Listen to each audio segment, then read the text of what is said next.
Hari demi hari, waktu demi waktu berjalan. Umur kita terbatas.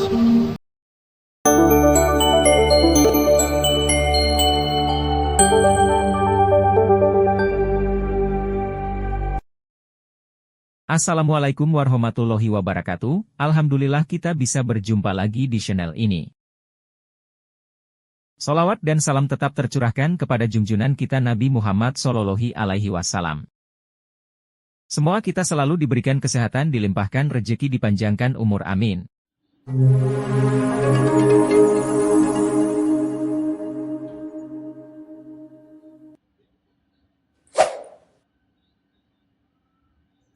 Hari demi hari, waktu demi waktu berjalan. Umur kita terbatas dan semua terhitung hisabnya di sisi Allah Subhanahu wa taala. Umur kita sejak kita dilahirkan sampai akan meninggal dunia sudah semua ditentukan oleh Allah Subhanahu wa taala. Di antaranya rezeki. Malah rezeki itu salah satu rahasia Allah Subhanahu wa taala, dan Allah Subhanahu wa taala sendiri yang mengaturkan rezeki manusia. Bukan hanya rezeki manusia, bahkan seluruh makhluk Allah di muka bumi. Wa ma min dabbatin fil ardi illa 'ala Allahi rizquha. Setiap makhluk yang berjalan di muka bumi, Allah Subhanahu wa taala yang mengaturkan rezekinya. Walaupun rezeki kita sudah ditentukan oleh Allah, tapi sebagaimana kata Amirul Mukminin Umar bin Al-Khattab radhiyallahu an, innas samaa la tumtiru dhahaba. Ketahuilah langit itu tidak akan menurunkan hujan emas. Walaupun rezeki kita sudah ditentukan dan ditakdirkan oleh Allah Subhanahu wa taala, tetap kita punya kewajiban untuk berusaha. Allah Subhanahu wa taala menerangkan banyak di dalam Al-Quran, فَإِذَا قُضِيَتِ الصَّلَاةِ فَانْتَشِرُوا. Bergeraklah, berjalanlah, berikhtiarlah, berusahalah. فَانْتَشِرُوا فِي الْأَرْضِ وَابْتَغُوا مِنْ فَضْلِ اللَّهِ. Carilah karunia Allah, anugerah Allah, rizki Allah. Orang mukmin yang percaya kepada Allah dan senantiasa dia berikhtiar dan berusaha, tetap memiliki keyakinan, menggantungkan hatinya kepada Allah Subhanahu wa taala. Itu yang namanya tawakkal qalbu. Bukan hanya tawakal usaha, bukan hanya kita percaya kepada kemampuan diri kita atau kita percaya kepada kecerdasan kita, tapi tetap kita senantiasa memohon pertolongan Allah Subhanahu wa taala. Dan segala amalan itu tergantung niat. Innamal a'malu binniyat. Kita punya amal, tapi sebelum kita beramal, sebelum kita berusaha, sebelum kita berikhtiar, tolong Bapak Ibu jangan lupa nawaitu. Saat kita mencari nafkah dan rezeki, nawaitu dia untuk apa? Jadikan rezeki itu adalah jembatan yang membawa kita mendapatkan ridha Allah, jembatan membawa kita masuk surga Allah. Itulah nawaitu. Hal-hal kecil dengan nawaitu bisa menjadi besar di sisi Allah Subhanahu wa taala. Ada orang nawaitu dia mencari nafkah dan rezeki, begitu dia mendapatkan rezekinya, dia nawaitu untuk memenuhi hak-haknya, kewajibannya terhadap istrinya, kewajiban terhadap anaknya. Sampai Rasul bersabda, sampai seorang suami suapin istrinya diberikan pahala sedekah. Coba bayangkan, berarti nawaitu itu sangat berarti. Oleh kerana itu Bapak Ibu jangan tinggalkan nawaitu.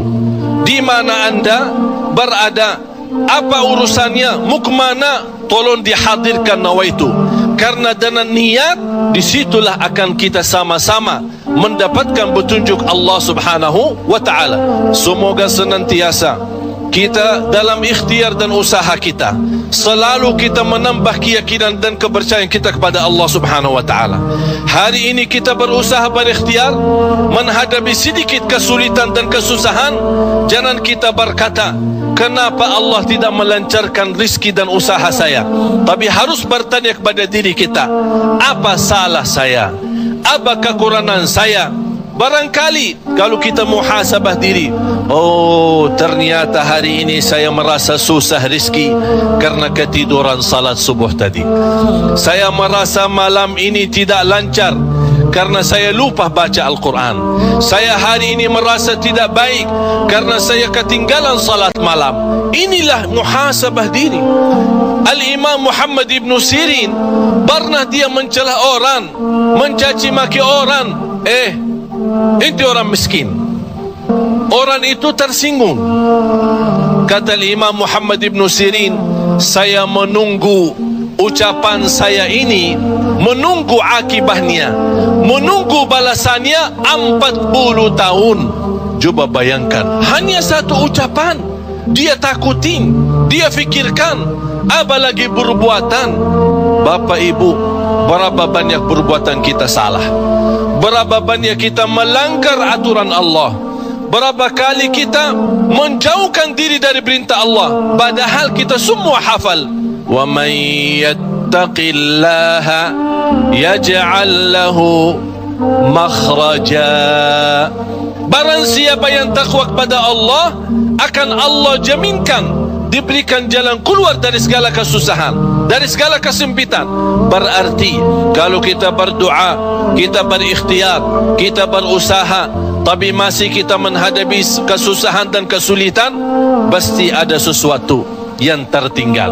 Salah satu amalan di samping ikhtiar dan usaha kita adalah zikrullah, terutama istighfar.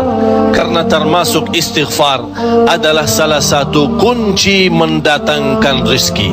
Sebaik istighfar itu sepanjang waktu, pagi, siang, sore, malam.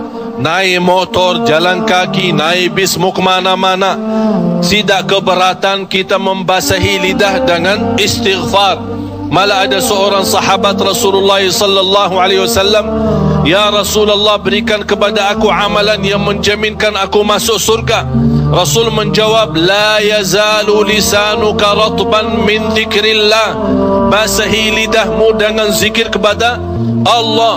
Kunci rizki Bapak Ibu adalah zikrullah. Kunci rizki zikrullah, di antaranya istighfar. Allah subhanahu wa ta'ala menjaminkan dalam Al-Quran di surat Nuh, faqultu astaghfiru rabbakum innahu kana ghaffara. Apa manfaatnya istighfar? Yursilis samaa alaikum midrara wa yumdidukum bi amwalin wa banin wa yaj'al lakum jannatin wa yaj'al lakum anhara. Dengan istighfar terjamin keturunan.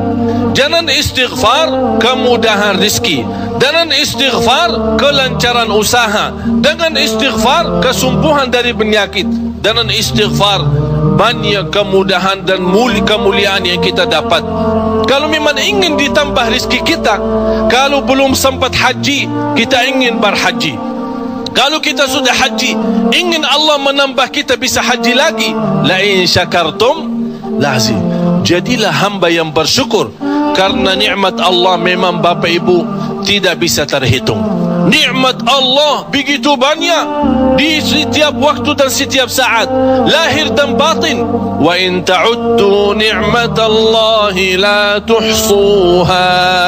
Oleh karena itu, jangan anda menjadi orang-orang yang mengkufri nikmat, tapi jadilah senantiasa mensyukuri nikmat. InsyaAllah dalam syukuri nikmat dan sabar menghadapi ujian dan cobaan, kita bisa menjadi hamba yang diridai Allah. Kalau Allah sudah ridha kepada kita, InsyaAllah segala amal ibadah kita akan diterima, dan segala usaha dan ikhtiar kita akan dipermudahkan oleh Allah subhanahu wa ta'ala. Bapak Ibu, yang terakhir, tidak boleh kita lupa doa. Rasul kita sallallahu alaihi wasallam selalu berdoa kepada Allah Subhanahu wa taala. Padahal dia Rasul, terjamin pertolongan Allah. Senjata orang mukmin adalah doa, dan pintu langit bisa dibuka dengan doa, dan doa itu kapan saja dan bisa sampai kepada Allah tanpa waktu dan tanpa batas. Selama kita masih berdoa kepada Allah, selama masih kita memohon kepada Allah, Allah akan senantiasa mendengar doa kita. Terima kasih yang sudah menonton kajian online ini. Semoga dengan kita mendengarkan tausiah dari Syekh Ali Jaber menjadikan amal jariah bagi beliau almarhumah dan menambah pengetahuan, ilmu yang bermanfaat bagi kita dalam menjalankan kehidupan sebagai umat muslim dan semakin mendekatkan diri kepada Allah dalam beribadah. Amin. Assalamualaikum warahmatullahi wabarakatuh.